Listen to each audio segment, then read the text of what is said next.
people perform Argentinian dances at the Moskva riverside in Moscow, Russia. Photo: APArtem Dzyuba, number 22 on the Russian national soccer team, has scored a goal in each of Russia's winning games against Saudi Arabia and Egypt in the 2018 World Cup. He is probably the most fitting symbol of the event, which is all about surprising external transformations. The lumbering, 6 feet, 5-inch son of a cop and a shop assistant from a Moscow concrete slum was once accused of stealing cash from a Spartak Moscow teammate. He denies it, and exiled to a second-rate Siberian club. Now, he's almost 30 and nearing the end of his soccer prime. He spent the last season at Arsenal Tula, which is placed 7th in the Russian Premier League. At the World Cup, though, he's displaying a fluid freedom and a joy of playing that no one expected.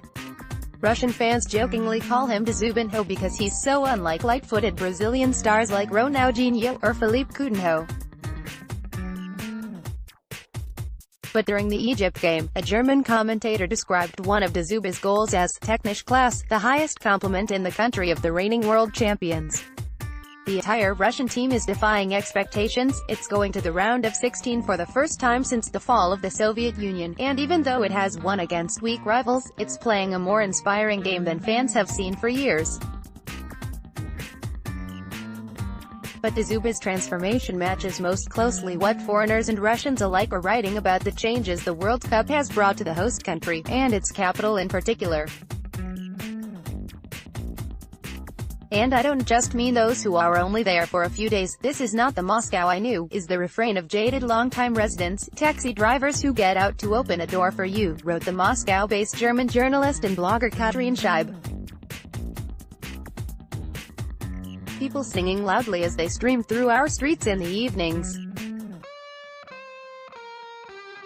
Cops wave off things that once would have been stopped immediately or would have led to an arrest, unfurling signs, climbing onto monuments and so on. Never seen so many happy people walking around downtown Moscow, Bloomberg's Scott Rose tweeted. It takes an effort to recall that this friendly, partying, carnival Moscow is the same old grim metropolis stuck between its Soviet past and its Putin-era visions of chic painted on with stolen money. Yes, this is Vladimir Putin City, the capital of a country that threatens and invades its neighbors, a country with political prisoners and un-European levels of violence.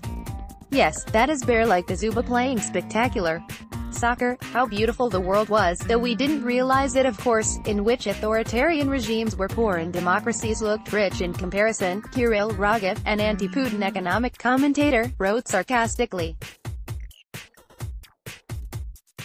Now authoritarian regimes have gotten rich and, against their background, democracies somehow look miserly and uncreative. Authoritarians give hope.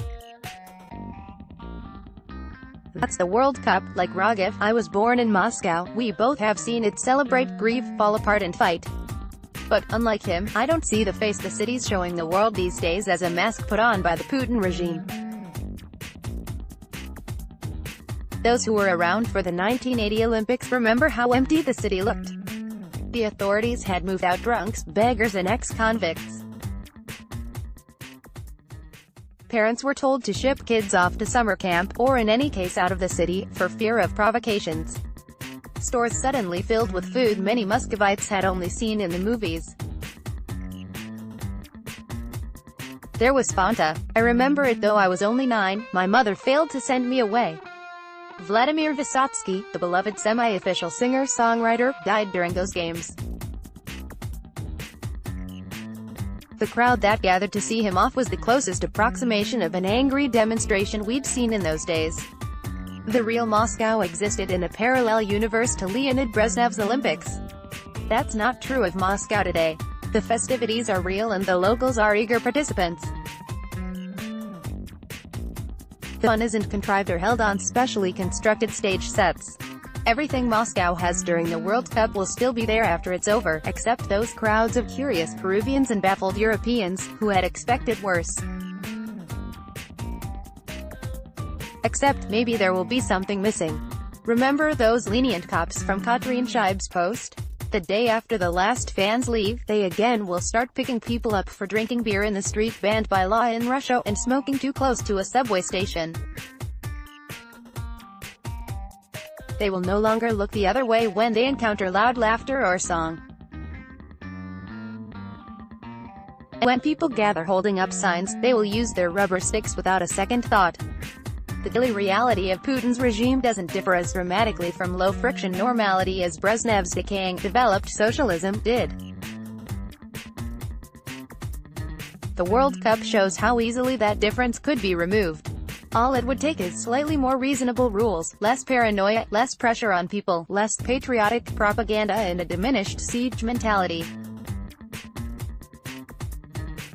Removing all that for a month or so clearly isn't impossible. Why not forever, then?